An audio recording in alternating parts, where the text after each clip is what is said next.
A doctor can never live without patients, but patients can certainly live without doctors.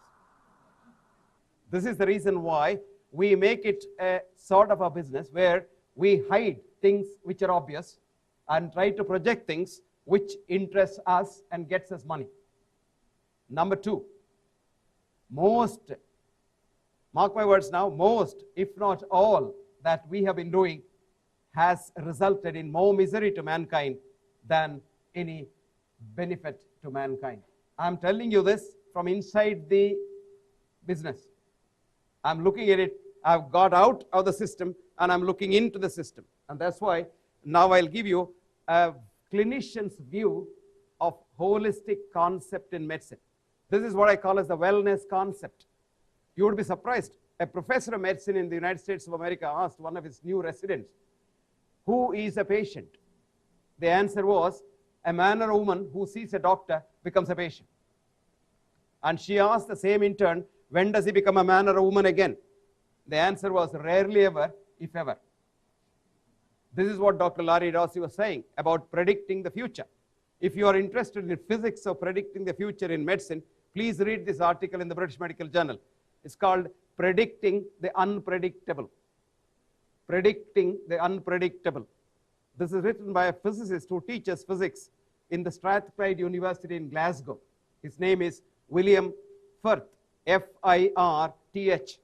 And the article is on the 26th December issue of the British Medical Journal, 1991. Get onto the internet, get this article, and read to see how it happens. And I'm going to show you data which shows that people who go for a regular checkup are the ones who have 3 times more death than those who probably don't do that. The whole person healing was probably the original concept of modern medicine. Hippocrates said, cure rarely, comfort mostly, but console always. But we very soon forgot Hippocrates. Though we take a Hippocratic oath in the name of Hippocrates, we have been hypocrites all through. Friends, this is the great science, the mother of most wisdoms in this world. And if you properly go through history, it was in the year 400 BC, Alexander the Great invaded India. Alexander, of course, did not go back to Greece, but the Indian books and the Indian scholars went back to Greece, to Alexandria, where started the modern medicine of Hippocrates 300 years later, and almost a verbatim translation of the Charaka Samhita, the original text in Indian system called the Ayurveda. And there he very clearly says, whatever is said should be backed by reason. Because if you back your talk by reason, there's no bad feeling about anything. And that's exactly what I'm going to do in the next few minutes. I want to give you 3 messages in this talk. Message number 1, reductionist science has failed. It has to fail. I always give my students a simple example. Look at this water. If you reduce water to hydrogen and oxygen and study the qualities of hydrogen and oxygen, hydrogen is very volatile. Oxygen abets volatility. Now put together in reductionist science, the whole is the sum total of the bits. So water must be terribly, terribly volatile. Is that right? That's exactly what happens to the human system and the human physiology that Dr. Larry Dossey was talking about. What happens to human physiology? We study a cell and then extrapolate the data onto the organ, then to the organism, and then to the organization. And this is where we have gone wrong. In fact, there was a physiologist who spoke the truth, but nobody took it very seriously. He was a very great man. His name was Charles Sherrington. He, in the year 1899, became the professor of physiology in the Liverpool University at a very young age of 42. In his acceptance speech, he said, I quote, sciences, he said, positive sciences can never, ever answer the question why. They can at the best answer the question how or how much. He gave an example. A physiologist can say, how does the heart contract? But a physiologist will never be able to say, why does the heart contract? And if only you understand why does the heart contract, you get the right physiology. In fact, I tell you, our physiology has been so wrong that the simple physiology of fluid replacement, if you meet with an accident on the road, or if you have a vomiting and diarrhea, or for any reason you lose a lot of body water, what we do in the hospital is counterproductive. Many times you survive in spite of doctors. I'll only give you one study. There was a study which compared the Vietnam War victims of major grievous injury vis-a-vis the Falklands War victims recently. In Vietnam, the Americans had a 5-star hospital in Saigon, and a grievously hurt patient was in Saigon within 5 to 10 minutes. And even in the helicopter that was taken, there was a 5-star hospital, high-tech hospital. Look at Falklands. The poor British didn't have any friends around. They didn't have a hospital there. They didn't have medical facilities. There were no helicopters. And some of the wounded soldiers were left in the snow. Luckily, it was in October, November, for as long as 24 to 48 hours. Then they were transported all the way, about 16 hours, back to England for treatment. And lo and behold, now a retrospective data shows that the per capita death of seriously injured patients, with all other parameters being equal, was twice that in Vietnam as compared to Falklands, where nature did a lot of healing. I won't go into the details because time constraints do not permit me to go into the details. Now, the future, next message I want to give you is, future is not for reductionist science at all. It's for health promotion, not disease prevention. Remember one thing that our establishment does? We medicalize human life. We medicalize society. I'll give you a simple definition of normality. You go to a doctor, he says, you're normal, he pats you on the back. What is the meaning of normal? It's a statistical term. For every parameter that he tests, there's a Gaussian distribution in society, which is a bell-shaped curve. And the median plus 2 standard deviation is supposed to be normal. I'll give you an example. What's the normal height of Indians? Rustum Roy and myself. If you have a Gaussian curve, it's 5.5 inches, plus minus 1 inch, 5.6, 5.4. Now, somebody who is 5.3 is abnormal according to our concept. Somebody who is 6 feet is abnormal according to concept. Which means, if you understand basic statistics, 5% of normal human beings on any parameter checked automatically become abnormal, which we call as false positive. Okay? Have you understood? Are you with me so far? Now, come to think of it, there is a machine called the total body scanner, TBS, which checks 500 parameters of your body at a given time. How many parameters? 500. Which means 500 into 5 is 2,500. If 100 people go for a checkup, 2,500 patients come out. Did you understand? That means there will not be a well man in society if he went for a checkup. So the future is preserving health, and that is the essence or the main point in Ayurveda, which says swastasya swastha rakshitam. Preserve the health of the well. And if you take what Dr. Larry Dossey just now told you, if you think you're well at a given point in time, you are well. And all that you and I have to do as healers is preserve that feeling of wellness. And you would be surprised. There's a study of coronary bypass surgeries done. They did a sham surgery. They put only a skin incision, didn't open the chest at all, sewed it up, and that had the same effect as CABG. But the business of CABG, the coronary artery bypass grafting, is the thing that keeps the hospital till moving in this country also. There's a beautiful editorial, if any one of you are interested to read, which is called Cardiac Interventions and Accountability in this world, in this country, United States of America. It's in the New England Journal of Medicine, September 1997, page 2213, and is written by a professor of cardiology called Harlem Krumholtz in Yale.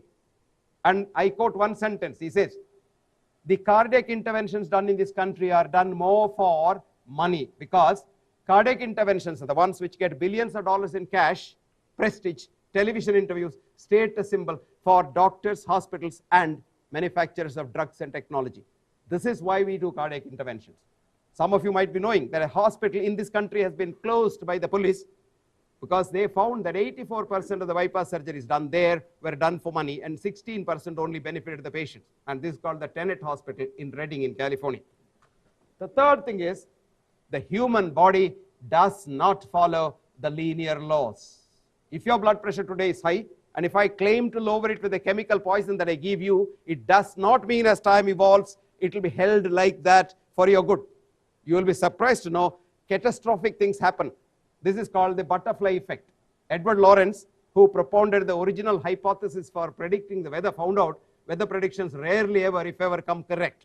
And he propounded another hypothesis to balance that. It's called the butterfly effect. He said, after I have put all my data into my computer, if a butterfly moves its wings in Beijing in China, there could be storms in New York after a month which I cannot account for. And that's exactly what's happening in the human body. This is called the Lyapunov effect, non-linearity. It goes on increasing something else. So human body follows the non-linear science. Now there's a science of chaos, fractals, and holism.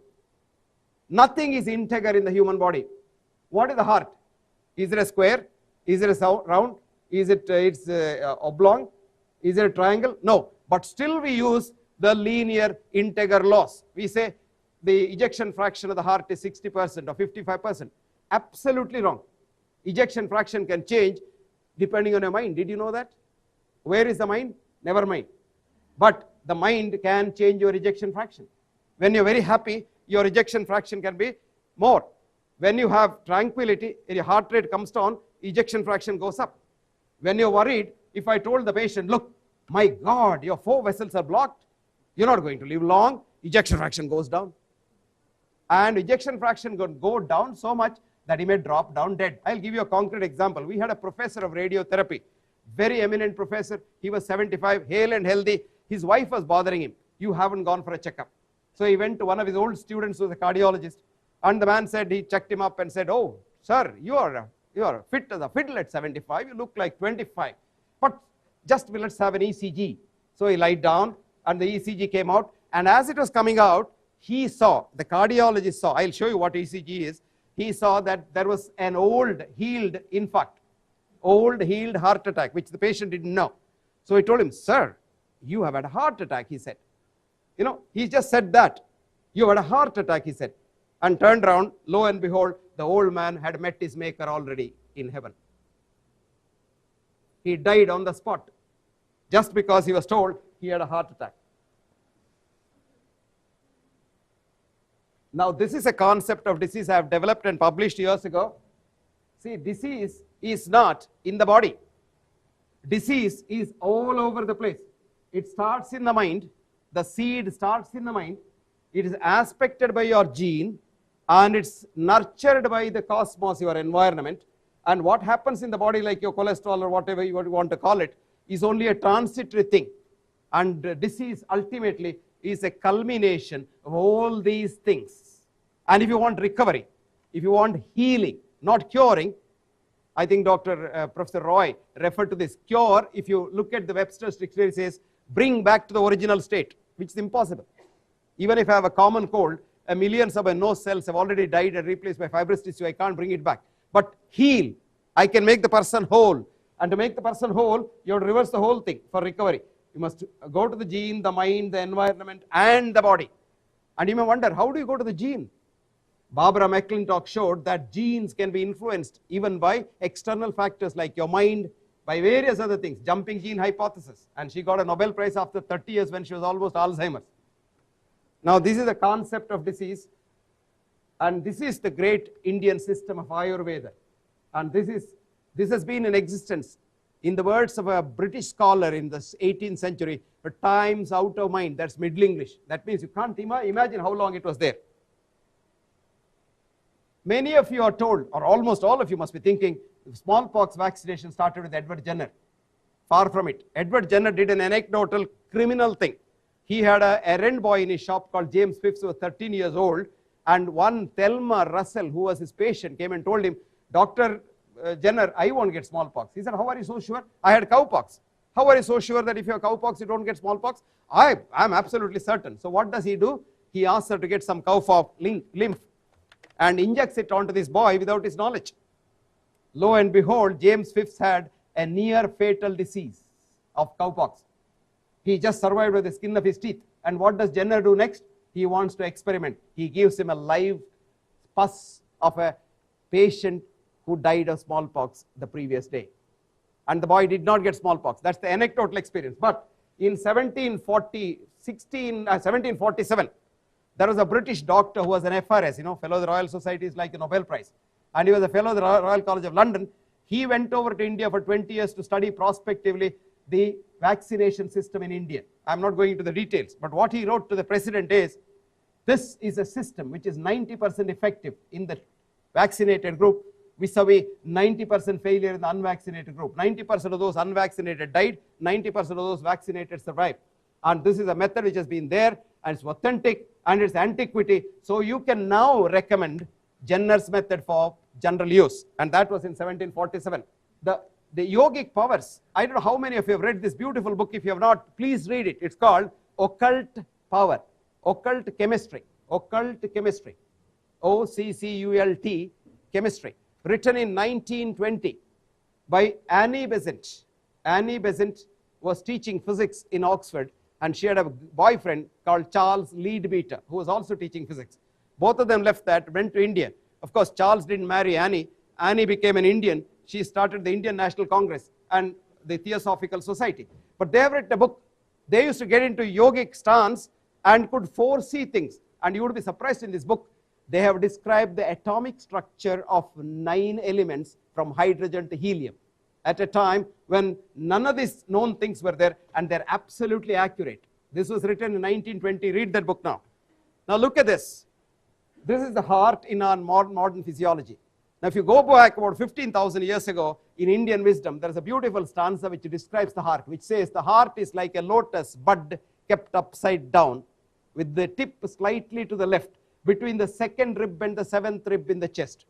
And it says, from the bottom starts a stalk which bends over, carrying God's power, mark my words, God's power to every part of the world. That's the aorta, taking blood to all parts of the world. And we knew about the heart's function way back thousands of years ago. That's why the name Hridaya.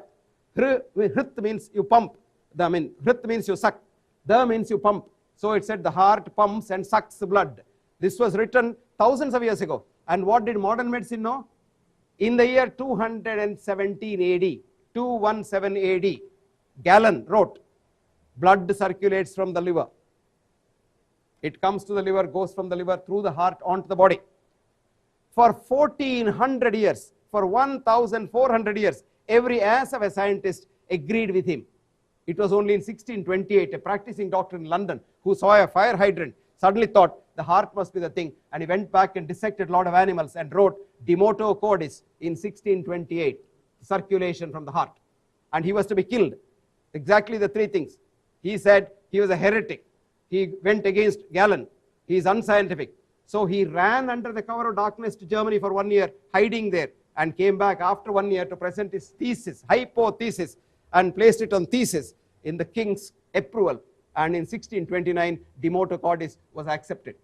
See, this is the progress of modern science vis-a-vis what happened in the past. Now, if you want to change yourself, you must elevate yourself to a level where you can think. Ayurveda is based mainly on immune boosters. It doesn't talk about treatment. It just says, just boost your immune system. And that's exactly what we should be doing. And all these things boost our immune system. There's a thing called Ayurvedic Panchakarmas, rejuvenating therapy. You would be surprised. You feel so fine if you went through that. It's a very simple thing. But of course, there are a lot of charlatans now selling it in 5-star hotels and various other chalets in India. That's not the true Panchakarma. But scientific Panchakarma makes you feel at least 10 to 20 years younger. Fruits and vegetables have been the basis of Ayurvedic medicines. Hyperimmune vaccinations, Ayurveda, exercise, etc., they're not very important.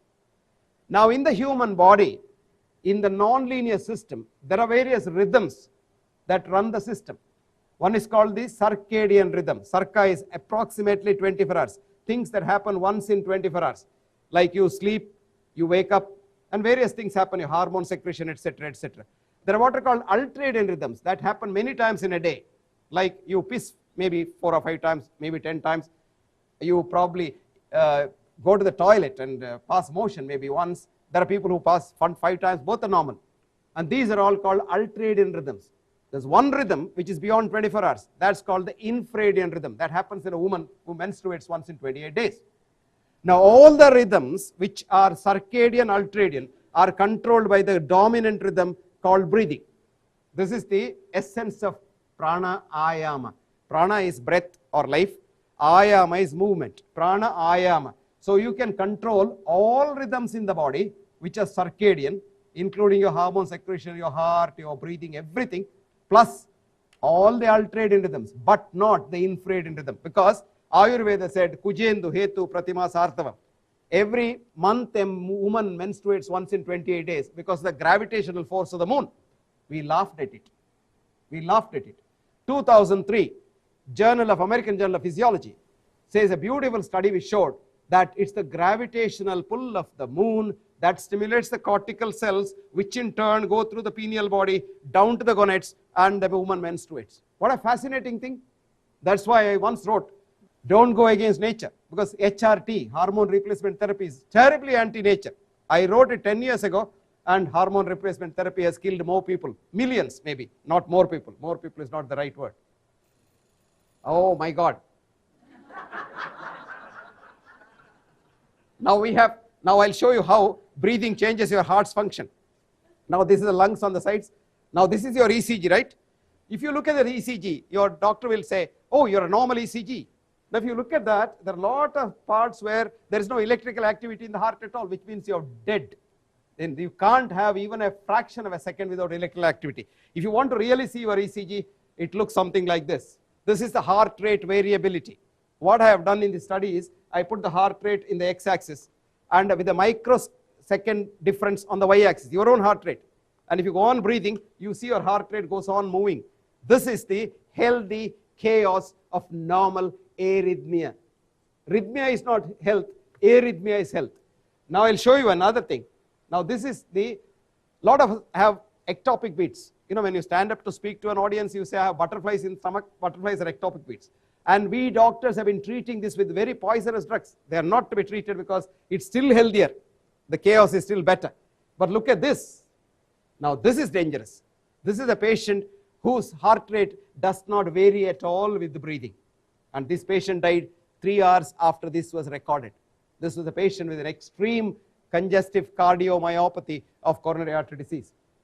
Now what we have done over the years, we have been able to do a CWT, continuous wavelet pattern transform. This is a very complicated mathematical thing. The same thing that I showed you as a dot, now I have spread it as a 3-dimensional picture.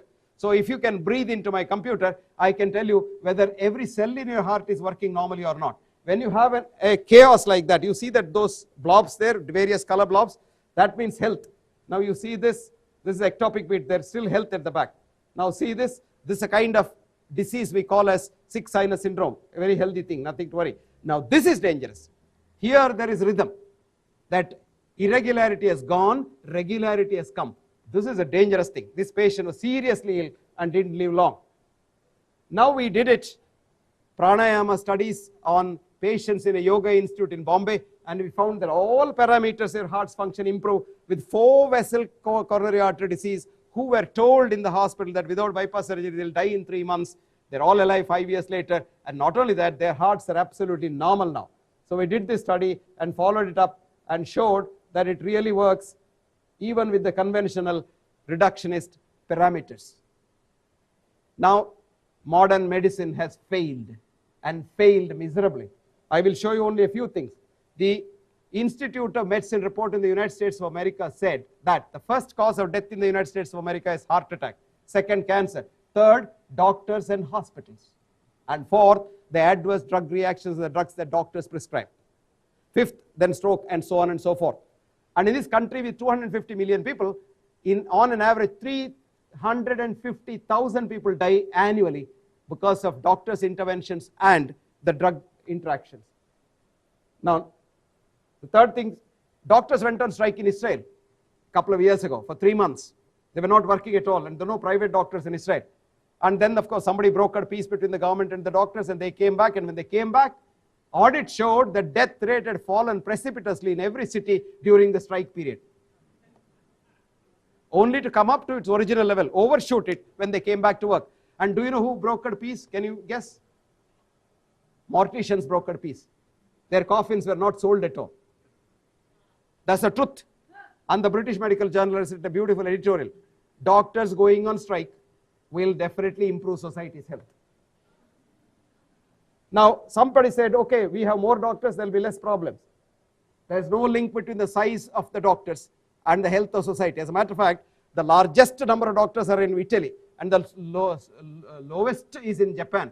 And the health-wise, Japan is the best, Italy is the last among the 14 industrialist countries seen. Now, Dr. Larry Dossey was telling about the checkups. Now see this prospective study. It's a very beautiful study. 5,000 people were divided into 2 matched groups, and one group was checked up every 3 months religiously at free costs, and the other group was told, do what you like. And at the end of 5 years, there was hardly any difference between the death rate in the 2 groups. After 10 years, the intervened group had twice the death rate due to all diseases. At the end of 20 years, 3 times more people died in the intervened group, where every parameter, so-called parameter, was corrected by the doctors. The others didn't do anything. Next. Now, a lot of people say if your blood pressure is slightly on the higher side. As a matter of fact, now they are bringing it down and down and down.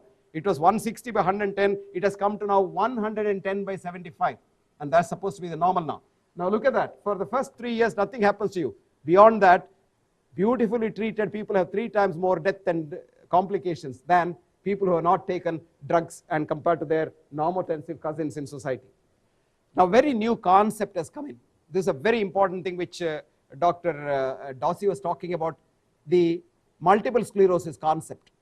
The whole group of diseases called the autoimmune diseases. That is, your own body cells think you are foreign and try to attack you. This is called the concept of horror autotoxicus. Paul Ehrlich, 2 centuries ago, said, my God, what happens if the antibodies attack you?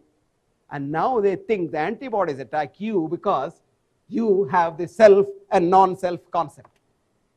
You become so selfish, you cocoon yourself and think everything else is different. No, the real concept is all are mine. This is exactly what Ayurveda says. Aptopasevi bhavet arogyam. If you treat everyone in this whole world as your near and dear ones, health will be yours for the asking. And what spoils health? Krodha, shoka, bhaya, ayasa, viruddhanna bhojana, taponalan, katva, amla, kshara, lavana, tikshnoshtati, raktapitta prakopet. Hatred, jealousy, greed, anger, pride. And all these things kill you. And they kill you very, very seriously and badly. Now we know the most important risk factor for heart attacks is hostility, destructive hostility. Even students in Johns Hopkins, young students, were given a hostility score diary and every 3 months scanned with the PET scanner, and they found higher the hostility score, the quicker the damage to the coronary vessels. As young as 18 years. You would be surprised, American soldiers in the Vietnam War, 100 of them after death they were scanned, and they found 76% of them had 3 vessel disease. Their age was 22, average age. Antibiotics have done so much of havoc that in Britain now, we prescribe maggots for wounds healing. Maggots are given, cultured maggots in packets, patient's wound is healed up, and then he's told, go home every day, put maggots on that, 3rd day the wound is healed. Gangrene treatment. Now, the multiple drug resistant germs have become so dangerous that many hospitals have to close down their operation theaters because they can't operate. These germs cannot be killed by the 500 molecules of antibiotics. Antibiotics are anti-nature. You try to kill a germ, the germ mutates. And we are back to the basics. Now see, work done in this country has shown that ginger and garlic put together are the most powerful antiviral drugs. Honey, locally and inside, beautiful drug. Indian spices like pepper probably is the best thing. After 50 years of research in the Colindale Cold Research Center, the last paper before they closed down the center said, for cold, we cannot do any improvement. Go and eat Indian spices. The future is for integrated medicine. And leave the well alone. Don't interfere. You know, Hutchison was a great physician of the last century who said, God, give me deliverance from A, treating human beings as cases, B, making my intervention worse than his disease, and 3, not letting the well alone. Yoga and health, probably somebody will talk more about it. Power of prayer, Dr. Dossey has already, and never predict the future. Never predict the future of your patient. Thank you. So thank you very much for a very patient hearing.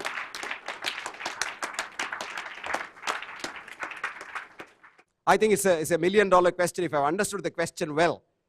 There are some situations where the modern medical interventions are absolutely necessary. Let's say I fall under the car on a road. I can't be doing yoga and saying that I'll get better. I'll have to be fixed up probably at that time. But what I also stressed in the meantime was our own interventions in the intensive therapy units have also been audited to find that we overdo things. So a judicious mix of what is best in the various systems, because no system is complete in itself for the simple reason that human beings are imperfect. So you can't have a perfect system of modern medicine, you can't have a perfect system of Ayurveda, you can't have a perfect system of Qigong or what have you. But then there are such a lot of good things, and what we should do is we should take the chaff from the wheat and throw the chaff out and eat the wheat only. And that's what's called integrated future course. That's what I was trying to understand. Have I answered your question, madam? There are certain situations where it's inevitable, but by and large, the so-called situations where modern medicine is inevitable is less than 5% of the population. Today, what do? We apply the same gadgets for 100%, and that's where counterproductive things happen.